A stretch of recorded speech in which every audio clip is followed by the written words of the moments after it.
Right, it's great to be here with you this morning, and it's really nice to see that you celebrate harvest each year. I think a lot of churches, especially evangelical ones, they don't all do it. I think many of them think it's a sort of Anglican or traditional thing. I wonder how you look at harvest, how you see it. Is it just an English tradition? Just something we do each year? Is it something to engage the children, to get them to give? I think actually when we think about food, we're a little bit disconnected. I mean, I guess all of our ancestors at some point would have been farmers, and maybe some in the room, their parents were farmers or grandparents.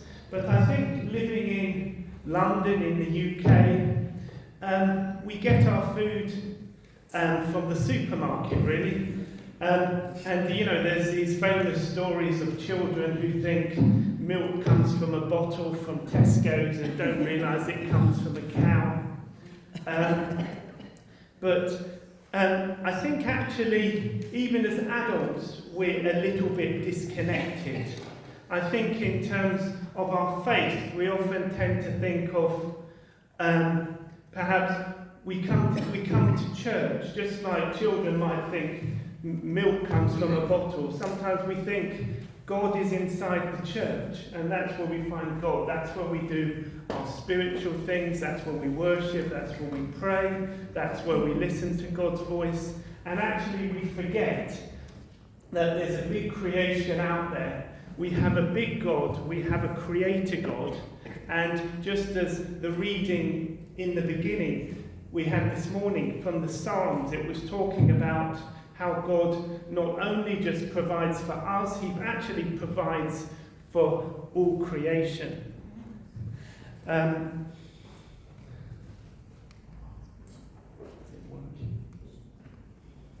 Is it this one?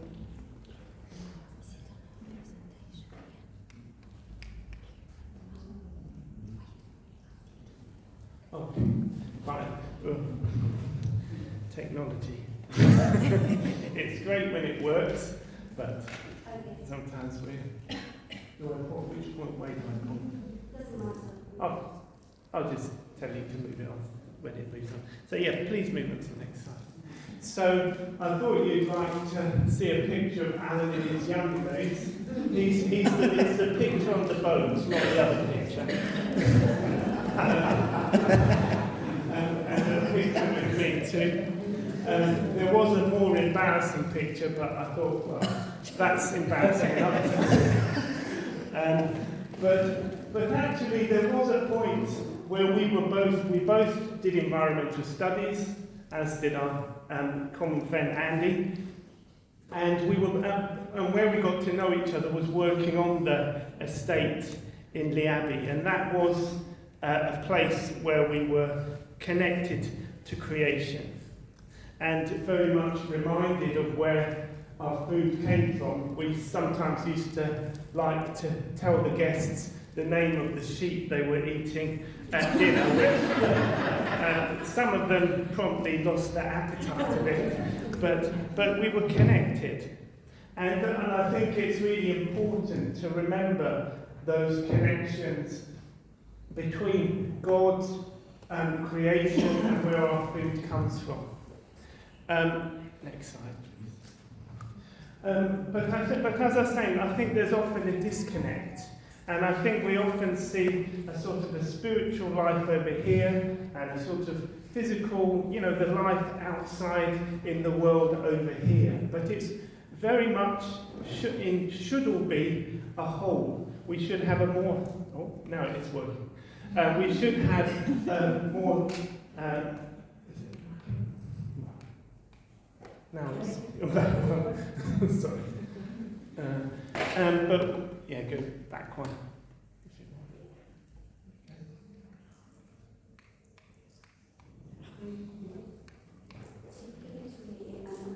Yeah, thanks. So I think, oh, yes, second. Third slide, please. So I used to be much the same, really.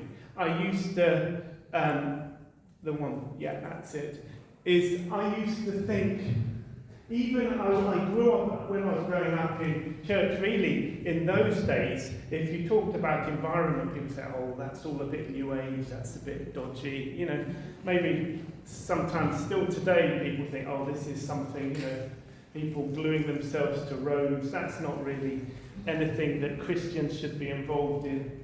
And then I talked about social justice, which, oh, that's a bit liberal, you know, that we're evangelicals here, the important thing is evangelism.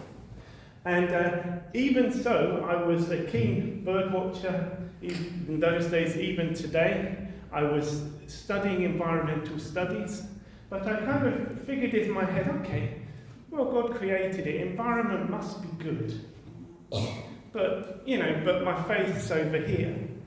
And when I went to my university, one of my lecturers was a Christian, and we were doing a placement year, and she said, why not do it at a Rocha?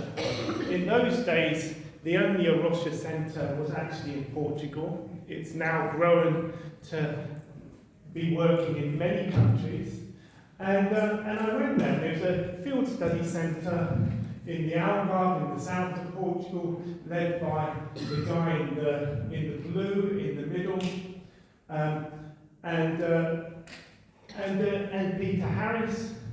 And sometimes I used to say to him, Peter, you know, so what's the Christian bit? And he used to say to me, all our work is for God, whether it's bird ringing, hosting guests, Bible studies in the village, everything we do is for God. So then it's all Christian.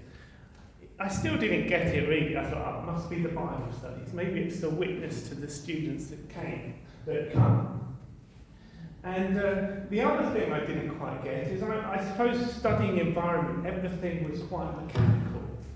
A sparrow, many of you will know they have a sort of Latin name, so a sparrow was just a passer domesticus. You know, it was and Miranda, Peter's wife, used to say to me every evening, oh, what a wonderful sunset. I used to say, yep. Comes up every morning, goes down every night. You know, that was it. And I just saw things in that mechanical way. It was only when I was leaving my time there that I was looking at the sunset, thinking, actually, it is rather beautiful. I am going to miss it. And it was sometime later, I was reading various books by evangelical writers like Tony Campolo and others, and it somehow sunk in. And I came to realise that actually our faith is about, well, my faith is about environment was part of my faith, and it should be part of my faith, creation care. And actually it made me think, and it made me realise that actually there should be no compartments in our life. Actually, everything we do is for God, every part of our life, even perhaps, with the leprosy mission I'm looking at spreadsheets on the computer. It's not particularly boring. It's not, spreadsheets aren't mentioned in the Bible. But actually, everything we're doing, we should be doing for God. And it helped me put things together.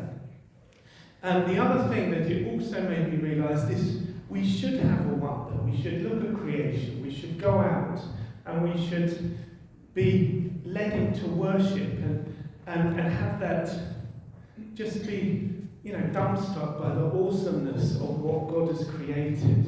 And that was another gift that Rocha gave me. So I will say Rocha has been very pivotal in my life. Next, please. Is it going? It's the extent that didn't work. Okay. Great, thanks. And actually, when you look in the Old Testament, it's very interesting that we have one harvest festival. Actually, in the Old Testament, they had 3, possibly 4. So they celebrated the Passover, and as well as celebrating God's miraculous exit, helping the Jews exit from Egypt in a miraculous way, it also celebrated the barley harvest. And then there was also, at the end of the Passover, there was the Feast of Feasts, which again was celebrating a harvest. Then there was the festival of Shavuot, or the Feast of Weeks. It was called the Feast of Weeks because it was 7 weeks later than the Passover, or sometimes it was also around 50 days. So in Greek it was known as Pentecost, which means 50 days, which was the anniversary of the revelation of God's law to Moses, as well as the completion of the wheat harvest. And then there was Sukkot, which is also known as the Feast of Tabernacles or Booths, and there the Jews would sort of make huts of branches and they'd camp in the garden or somewhere near their house to sort of remember that time when they were transient and wandering in the wilderness. But that also marked the conclusion of the fruit harvest. So it's interesting that in these Jewish festivals there wasn't a division between supernatural miracles and, in a sense, the day-to-day natural miracles of crops coming to harvest and for God bringing fruitfulness from the land. And even the sacrifices that they were supposed to give, which are outlined in Leviticus 23, sort of link to harvest. So at the Passover there was unleavened bread, and then towards the end of harvest, at the Feast of Feasts, there was the first sheaf of grain was presented to the priest from the barley harvest. Then the Feast of Weeks, they presented a sacrifice of grain, which linked to the wheat harvest. And then in the Feast of Tabernacles, there was a food offering given. So you can see how there's such a connection in the Old Testament, and still Jews practice today, between creation and their remembering of what God's given to them. Then we come to the New Testament. Again, you kind of picture Jesus. He was always wandering through the fields. He actually, very rarely do you read of Jesus going to a place of worship, a synagogue or the temple. Most of the time he was actually praying, he was teaching,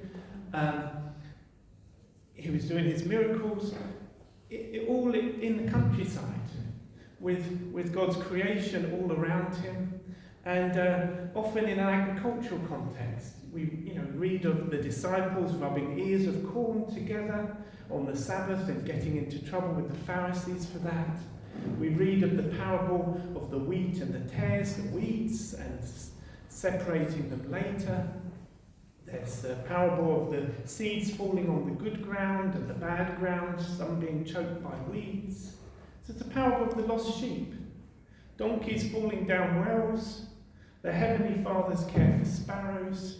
Then he talked about foxes have holes and birds have their nests, but there's nowhere for the Son of Man to lay his head. So it was very much in an agricultural context. And there were also some really key harvest events. I mean, Ruth, of course, met Boaz during the harvest, and they were some of the ancestors of Jesus. And then, of course, the Holy Spirit came at Pentecost. So if you might think of celebrating harvest as a kind of routine, perhaps not such an interesting thing to celebrate, well, at the Pentecost in Acts, it was certainly very exciting with tongues of fire and the power of the Holy Spirit coming upon the people there praying. I think when we think of harvest, we must also remember the farmers. Now, there is a good friend of mine in our church in Peterborough, Farmer Tom, and this summer he was talking about how dry it had been, and he said, please pray for rain. Now, I have to admit, I was a bit conflicted because we were about to go on holiday, so I think, do I really want to pray for rain at the moment? But actually, we do need to remember the farmers, and with the impact of climate change, many are really struggling. And they're also our brothers and sisters in Christ. So I think of Brother Kunam. He's someone I know quite well through my work in the leprosy mission. I visit Sri Lanka at least once a year. And so I'd met him on many occasions. And he's a Christian man, and with a family, and both him and his wife had leprosy-related disability. Now, I first met him, I think, 2017. I've been working in Sri Lanka and the leprosy mission for now about 12 years, so I've been many times coming and going. And when I first met him, we were giving him a pump on his land to help irrigate. But leprosy is actually, these days we have modern antibiotics which can cure it. It's a bit like cancer treatment. It's quite serious medication, but in 6 months or a year people are completely cured, but it damages the nerves. So if you find the leprosy cases late, disability or impairment may have already happened. And he had lost his sensation in his leg. He was sitting too close to the fire. He got so badly burnt because he couldn't feel the heat. That's the danger when you lose your sensation. You may tread on a thorn. I met someone who trod on a thorn and walked on it for 3 days without knowing he'd trodden on the thorn. And that's where the damage happened. Now, he'd been close to the fire. He got so badly burnt, he could no longer work as a farmer. He started working as a fisherman, which he could still manage as an inshore just around the coast, and he was making a good income from that. Unfortunately, there was a cyclone, and as many of you will know, due to climate change and the warming ocean surface temperature, cyclones are getting more powerful. And he tells me after that cyclone that there was no more fish left to catch. I was also talking to someone at the University of Jaffna who was also telling me that the monsoon is weakening. So the monsoon sort of pushes in the surface of the sea. It blows across the sea, it pushes water in towards the coast, and it also pushes plankton. And of course, fish follow the plankton to eat it. And but as the monsoon has been weakening, that process has not happened so much. So there's much fewer fish to be caught off the coast of Sri Lanka in the monsoon than previously. So he was barely making enough, not barely catching enough food to eat for his family, let alone to sell. Fortunately, as part of the project there, he also had some coconut trees, and he's making a bit of an income from that. But we need to remember people like him whose fish harvest, in his case, have really collapsed due to climate change. Another example from Sri Lanka is Sister Parameshwari. She actually goes to an evangelical church, probably similar to this, an independent evangelical church, and she's an evangelist. She has quite a large family, and she's been growing onions and various vegetables. And what's happening is, as the climate is changing, the seasons are also changing. So what used to grow well at certain times of the year when they never had a problem growing it, now they are. And her onion crop was flooded. In fact, not once, but twice. And that caused a huge loss to her. And then on top of that, because of slightly increased temperatures over the season, they're seeing pests and diseases of the crops that they've never seen before. And so she's also really struggling. So we did a sort of survey of about 16 farmers, and we were asking them, including Kunam and Parameshwari, and we asked them about how much they'd lost, and we calculated that on average they'd lost about £1,000 of income over a season. And that would be a lot, even, I think we'd consider it a lot, but for someone who's a fairly subsistence farmer, that's a huge amount. Now, we are doing something, you're pleased to hear, to help farmers in Sri Lanka. We're working with Reverend Joshua, and he has an organisation called Kaveri Kalamanram. So it's now actually become a a partner organisation with a Rocha, so it's connected to a Rocha, and as part of that, we hope the director of a Rocha India will be coming over to help them learn about techniques to reduce elephant damage to their crops. Because there's one village where there's a lot of leprosy affected people, and the elephants are coming in and damage their crops to an extent where they're almost thinking to give up planting things. We're also encouraging seed banks, and turn it off. Pointer. But anyhow, you can see in the bottom slide a pile of jam jars, and so a seed bank is fairly simple.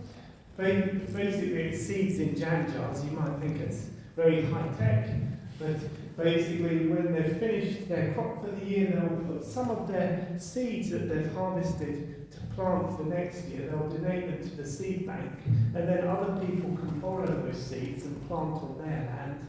And when they harvest, they'll put some seeds back. And one thing that's being encouraged is looking at crops which are climate resilient, and perhaps crops they've not used before, like pearl millet, but also crops that they've used for generations. Some of the traditional crops and varieties that have been grown in Sri Lanka that are already quite resilient. The north of Sri Lanka is quite drought prone, so quite resilient to drought. Looking at new techniques, perhaps planting a line of beans in between a line of maize, for example. Composting, keeping the soil fertilised. Also, another thing they're doing, which I quite enjoyed looking at their chickens, is they're actually not using any chickens to give to people. They're actually using traditional breeds of chickens, those types of chickens which have been bred in Sri Lanka for a long time, which are hardy and are used to that environment. And it's also conserving those traditional breeds of chickens. When Alan called me, I was just about to go to Mozambique, and I was in Mozambique last year. And again, we're working with the communities that are affected by leprosy, and we're using a technique called farming God's way, which is well worth looking up if you're interested. But it's basically using good agricultural techniques, such as using sort of beans, which take nitrogen from the air and add the goodness to the soil, using fertilizer, mulching. But what the guy who started it in Zimbabwe realised is if you just talk about techniques, people aren't always interested. And what he also realised is that you have to think also about changing how people think. So he added essentially biblical messages alongside the technique, and he was inspired. Actually, when he was praying to God, his farm itself was struggling, and he went into the forest and he said, hey, in the forest which God looks after, there's kind of leaves across the ground, and he said that's a bit like God's blanket. And he's also saying, actually, there's also a principle of not being selfish. You're not just taking from the ground, but you're giving back into it. You're giving compost, you're giving fertilizer. So this is what we're doing in Mozambique. And actually, as people see the impact of getting better yields, then they're encouraged to go further. So their interest is maybe picked by the sort of biblical messages, but then they carry on. And there's also teaching, a lot of biblical teaching alongside the agricultural teaching. So, for example, about tithing. And I was very encouraged in a community in Myanmar where we've been doing something a little bit different, but again with agriculture, is as people had a better harvest, they were actually able to sell the surplus for the first time. And not only sell the surplus, they were actually able to tithe for the first time. So, yeah, how do we respond here? So I've come up with 3 Gs. I'm sure Alan tries to find. you don't do the old Baptist thing with rhyming different letters on the word, but I've come up with 3 Gs: gratefulness, governance, and giving, just to help us remember. But I think with gratefulness is the first way we should respond. Is although we may face struggles in the UK, we're actually incredibly blessed. And compared to many places in the world, we're able to buy a variety of food anytime we want it. In fact, not only can we buy a variety of food, I mean, here in Hounslow, you can buy food from anywhere in the world at any time. And so we shouldn't just be thankful, but that should lead us on to worship God and to thank God for what He's given us. We should also think about governance or stewardship, how we manage what we have well. So, I mean, I'm sure perhaps most of us were told by our parents, make sure you finish that bit of food on your plate, there's someone starving in Africa or wherever it is. And obviously that was very annoying when you didn't like the food in question. but there's a good principle there, that we should be thankful for what we have. And we should manage it well. I mean, Psalm 24 verse 1 says, the earth is the Lord's and everything in it. And looking after the creation which God has given us, thinking about what we buy, perhaps being less of a burden on the earth, perhaps eating a bit less meat, buying more ethically, thinking about food miles. And I think, bearing in mind the video from Rocha earlier, one thing you can think of as a church is look at the eco-congregation scheme and look at, as a church, trying to see how you can care for creation more.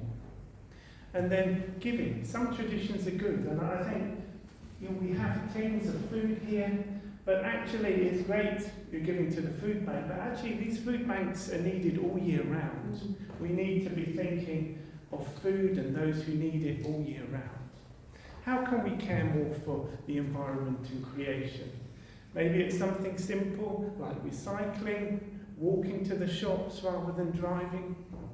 And also, how can you share your gifts? We all have something to give. We all have some kind of talent, some expertise.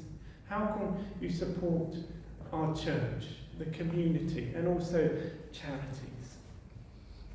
So I think I've probably used most of my time, but just to share again the website that was up earlier. So there's a Rocha website and also the Leprosy Mission website if you're interested to see more.